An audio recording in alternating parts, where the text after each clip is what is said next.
மார்கழி பெருவிழா ஆண்டாள் இயற்றிய திருப்பாவை குறித்த தகவல்கள் நீங்கள் கேட்டவாறு ஒருவரி வினாவிடை கூற்று மற்றும் காரணங்கள் அடிப்படையில் கீழே காணொளியாக தொகுத்து கொடுத்துள்ளேன்.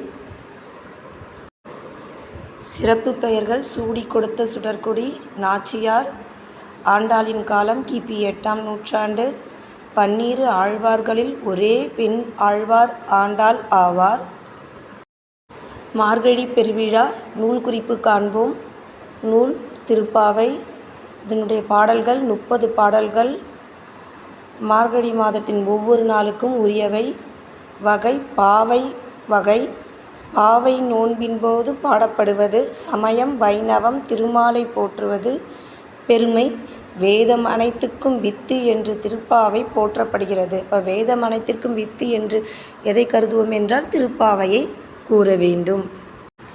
இப்பாடலில் வரும் சொல்லும் பொருளும் காண்போம். நேமி, சக்கரம், சங்கம், வலம்புரிச் சங்கு, மேனி, உடல், ஆழி, கடல், மோதிரம். இங்கு கடல் போன்ற வடிவம். புக்க புகுந்த. மறை வேதம். பாவை பெண். பொம்மை இங்கு நோன்பு நோற்கும் பெண்ணை குறிக்கும். மார்கழி நோன்பு யாரை நோக்கி மேற்கொள்ளப்படுகிறது?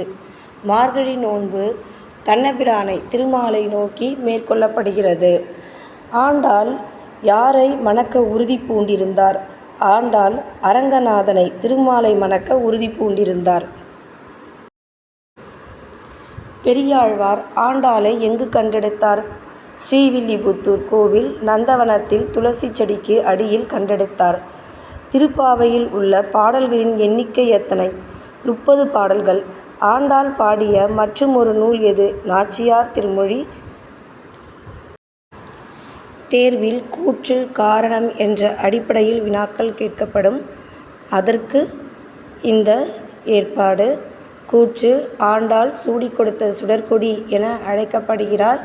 காரணம்: இறைவன் திருமாலை மணக்க விரும்பி அவருக்கு சாத்த வேண்டிய மாலையை தான் முதலில் சூடி பார்த்து பின் இறைவனுக்கு வழங்கியதால் இப்பெயர் பெற்றார். விடை: கூற்று மற்றும் காரணம் இரண்டுமே சரி. இப்பாடப்பகுதியில் கூற்று மற்றும் காரணம் இரண்டாவது வினாவிற்கான விடைகள் பார்ப்போம். கூற்று: மார்கழி திங்கள் என்பது நோன்பு காலமாக கருதப்படுகிறது. காரணம்: இப்பருவத்தில் அதிகாலையில் நீராடி இறைவனை தொழுதால் மன அமைதியும் நற்பலன்களும் கிடைக்கும் என்பது நம்பிக்கை. விடை: கூற்று மற்றும் காரணம் இரண்டும் சரி. பாடலின் பொருள் சுருக்கமாக காண்போம். மார்கழி மாதத்தில் முழு நிலவு நாளில் நல்ல அணிகலன்களை அணிந்த பெண்களே நாம் நீராட செல்வோம்.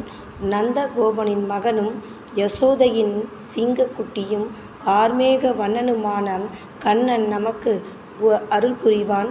உலகம் வியக்கும்படி நாம் இந்த நோன்பை செய்து அவன் அருள் பெறுவோம். இந்த பாடல்கள் பக்தி இலக்கியத்தின் சிகரமாகவும் தமிழ் மொழியின் இனிமைக்கும் சான்றாக திகழ்கின்றது. அப்போ பக்தி இலக்கியத்தின் சிகரம் என்றால் நாம் ஆண்டாள் எழுதிய திருப்பாவையை கூறலாம்.